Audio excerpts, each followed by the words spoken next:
अस्सलाम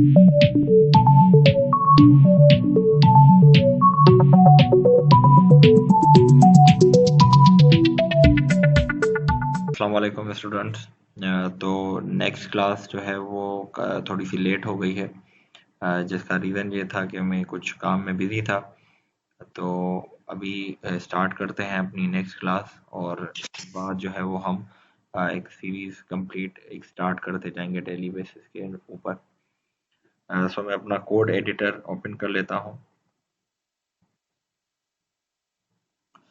तो मैंने VS कोड ओपन कर लिया है और यहीं पर ही जो है वो हम अपना काम करेंगे। तो आज की क्लास जो है वो वेरिएबल्स, डेटा टाइप्स, या फिर यूं कह दें कि जो हम डेटा को स्टोर कर पाएँ, क्योंकि लास्ट क्लास के अंदर हमने प्रिंट स्टेटमेंट को सीखा था।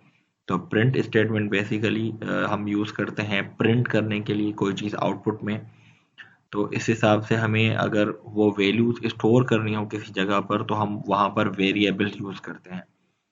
तो वेरिएबल काफ़ी टाइप्स की डेटा स्टोर कर सकते हैं। मिसाल के तौर पर अगर हमें नीड है कोई स्ट्रिंग टाइप की डेटा या किसी का नेम अगर हमें स्टोर करना है, तो हम उसको उसी ही की वेरिएबल के अंदर स्टोर करेंगे जो वेरिएबल उस स्ट्रिंग टाइप की डेटा को सपोर्ट करेगा।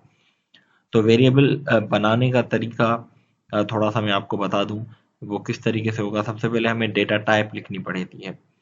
तो अगर मिसाल के तौर पर मुझे कोई किसी की एज स्टोर करनी है, तो एज हम स्ट्रिंग में नहीं लेंगे, क्योंकि हमें वो कोई अल्फ़ाबेट में नहीं हम एज ले सकते, तो हमें वो नंबर में लेनी पड़ेगी।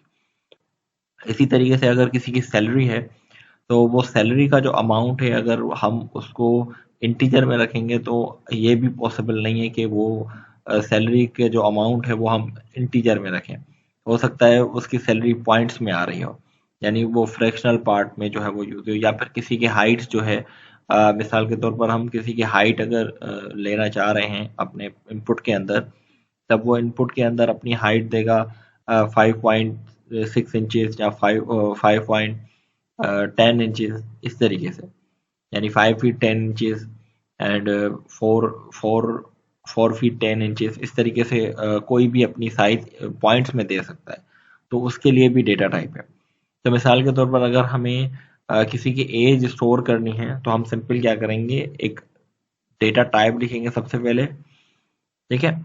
अब इंट का मतलब ये है कि ये इंटीजर टाइप की डेटा को स्टोर करेगा। इंटीजर टाइप का मतलब ये है कि इसके अंदर हम सिर्फ और सिर्फ जो होल नंबर्स होते हैं या फिर जो नेचुरल नंबर्स होते हैं, हम उनको स्टोर कर सकते हैं इसके अंदर। जैसे मिसाल के तौर पर मैंने एक वेरिएबल क्रिएट कर लिया एज।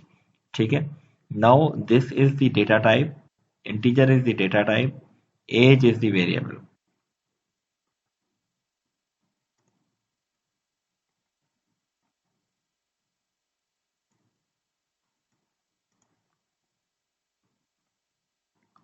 ठीक है। तो अगर मैं एज के अंदर कोई भी वैल्यू देना चाह रहा हूँ, तो उससे पहले मुझे ये असाइनमेंट ऑपरेटर देना पड़ेगा।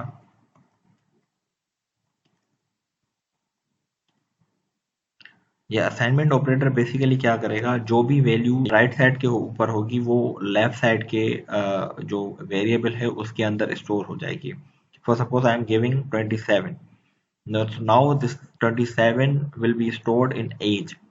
ठीक है। अब मिसाल के तौर पर मैं प्रिंट करने जा रहा हूँ एज को, तो मैं यहाँ पे लिखूंगा एज। ठीक है। और ये चीज जो है वो प्रिंट हो जाएगी कंसोल के ऊपर। 27 प्रिंट हो चुका है।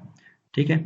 इसी तरीके से अगर हम कह दें कि हमें किसी का नेम स्टोर करना है, तो वो हम स्टोर करेंगे एक डेटा टाइप है स्ट्रिंग नाम की। और अगर हम स्ट्रिंग लिखकर कोई वेरिएबल का नेम देते हैं, क्योंकि वेरिएबल का नेम जो है वो मीनिंगफुल होना चाहिए। इसका मतलब ये है कि कोई समझ में आए। काफी सारे बच्चे क्या करते हैं, वेरिएबल्स का नाम A B C या फिर XYZ इस तरीके से नाम रखते हैं।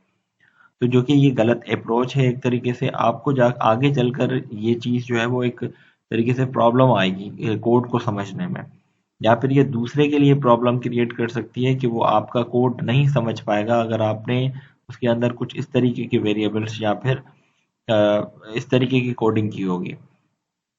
तो जैसे ये इंटीजर है, सेम इसी तरीके से स्ट्रिंग नाम की भी एक डेटा टाइप है, और इस डेटा टाइप का एक वेरिएबल मैंने क्रिएट किया है name, and I am assigning it a value. और जो स्ट्रिंग की वैल्यू होती है वो बेसिकली हम या तो डबल कोटेशन के अंदर देते हैं या फिर सिंगल कोटेशन के अंदर देते हैं। यानी ये दो ऐसी पॉसिबिलिटीज हैं, या तो फिर हम डबल कोटेशन यूज करें या फिर हम सिंगल कोटेशन यूज करें। ठीक है, मैं नाम दे रहा हूं। ठीक है, ये नाम आ गया। उसके बाद मैं यहाँ पर इसको प्रिंट कर सकता हूँ नेम, और इसको एग्जीक्यूट करते हैं। ठीक है, 27 is the age and Faraz is the name, जो कि स्टोर हुआ है इस वेरिएबल के अंदर। अब ये हो कैसे रहा है, यानी ये किस तरीके से ये फराज जा रहा है नेम के अंदर, और फिर वो नेम जो है वो हम वापस से गेट कर रहे हैं। दरअसल एक तरीके से यहाँ पर मेमोरी का कॉन्सेप्ट होता है। यानी अगर आप यूं कह दें कि एक वेरिएबल बना क्रिएट कर रहे हैं, तो वो क्या करेगा, कुछ मेमोरी लोकेशन उठाएगा और उस मेमोरी लोकेशन को एसोसिएट कर देगा या फिर असाइन कर देगा नेम के पास। यानी नेम जो है वो कनेक्टेड हो जाता है एक मेमोरी स्पेस के अंदर। एंड नाउ उसके बाद जो भी वैल्यू उसके अंदर जाती है वो वैल्यू असाइन कर देता है उस वेरिएबल, वो वेरिएबल जो है वो असाइन कर देता है वो वैल्यूज उस मेमोरी के अंदर। और फिर जब हम उस वेरिएबल को कॉल करेंगे तो वो उस मेमोरी के पास जाएगा और वहां से जो भी हमने उसके अंदर स्टोर किया है वो मेमोरी के अंदर पड़ा हुआ होगा, वो वापस से वहां से फेच करके लेके आएगा। ये काम होता है मेमोरी का। यानी यहाँ पे हमारे पास दो चीजें हो गई, एक तो एज और दूसरा हमारे पास नेम। यानी हमने इंटीजर टाइप की भी डेटा स्टोर कर ली और हमने स्ट्रिंग टाइप की भी डेटा स्टोर कर ली। ठीक है, now it's turn to write double. What is mean by double? अब ये डबल जो है ये एक तरीके से आपकी जो फ्लोटिंग में वैल्यू होती है वो स्टोर कर सकता है अपने पास। जैसे मिसाल के तौर पर स्क्रीन की साइज हो गई या फिर हाइट हो गई किसी की। ठीक है, और ये हाइट के अंदर अगर हम कोई वैल्यू असाइन करने जा रहे हैं तो ये बेसिकली हम इस तरीके से असाइन कर सकते हैं। अब ये 1 जैसे ही स्टोर हुआ, लेकिन ये हमें अगर प्रिंट कराएं इसको हम, ये क्या करेगा, 1.0 प्रिंट करेगा। अगर मैं इसको एग्जीक्यूट करूं तो मुझे 1.0 दिखाएगा, क्योंकि 1.0 इज इक्वल्स टू 1। यानी ये 1 और 1.0 बात एक ही होती है, लेकिन क्योंकि हमारी डेटा टाइप डबल में है तो हम स्टोर इस तरीके से कर सकते हैं।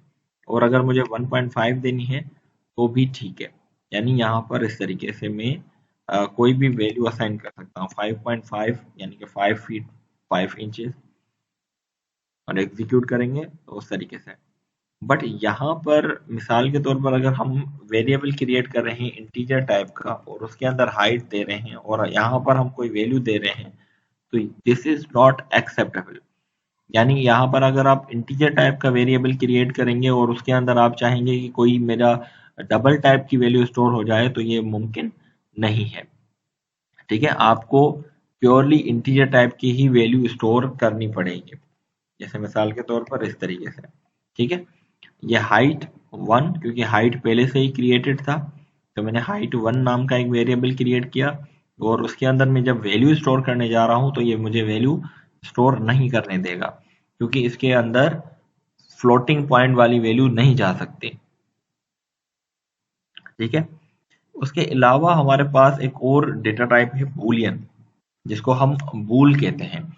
Boolean data type is basically use for just yes and no और ट्रू एंड फॉल्स, जहां पर हम अगर यूजर की हाँ या फिर ना के लिए कोई इनपुट लें, या फिर ये कहें कि कोई मैरिड है, यस और नो, तो इस हिसाब से हम यहाँ पर बूलियन कंडीशन यूज करते हैं। और सपोज बूलियन हम वहां पे भी यूज करते हैं जहां पर हमें कोई कंडीशनल एक्सप्रेशन मिली हुई हो, या फिर हम कोई इफ की कंडीशन लगा रहे हो कि हमें अगर ये कंडीशन ट्रू होती है तो फिर आगे हम काम करें या फिर नहीं। इस हवाले से हम यहाँ पर बूलियन कीवर्ड यूज करेंगे सबसे पहले, यानी Boolean is the data type. And अगर मिसाल के तौर पर इस मैरिड नाम का मैंने एक वेरिएबल बना दिया, तो उसके अंदर मैं स्टोर कर सकता हूं ट्रू या फिर फॉल्स। ठीक है, तो इसका मतलब ये होगा कि ये जो इस मैरिड नाम का एक वेरिएबल है, इसके अंदर हम सिर्फ और सिर्फ ट्रू या फिर फॉल्स वैल्यू स्टोर कर सकते हैं। तो फिलहाल इसके अंदर ट्रू है, मैंने इसको फॉल्स कर दिया। ठीक है, और दूसरी चीज ये है कि हम इसको रन टाइम पर चेंज कर सकते हैं। यानी वेरिएबल का काम ये है कि वेरिएबल जब भी हम क्रिएट करेंगे तब हम उसकी वैल्यू को रन टाइम के ऊपर चेंज कर सकते हैं। ठीक है, इस तरीके से हम काम परफॉर्म करते हैं। मेरे ख्याल से ये कुछ डेटा टाइप्स हैं जो कि हम मोस्टली यूज करते हैं। तो फिर हम इंशाल्लाह नेक्स्ट क्लास के अंदर कलेक्शन डेटा टाइप्स को डिस्कस करेंगे।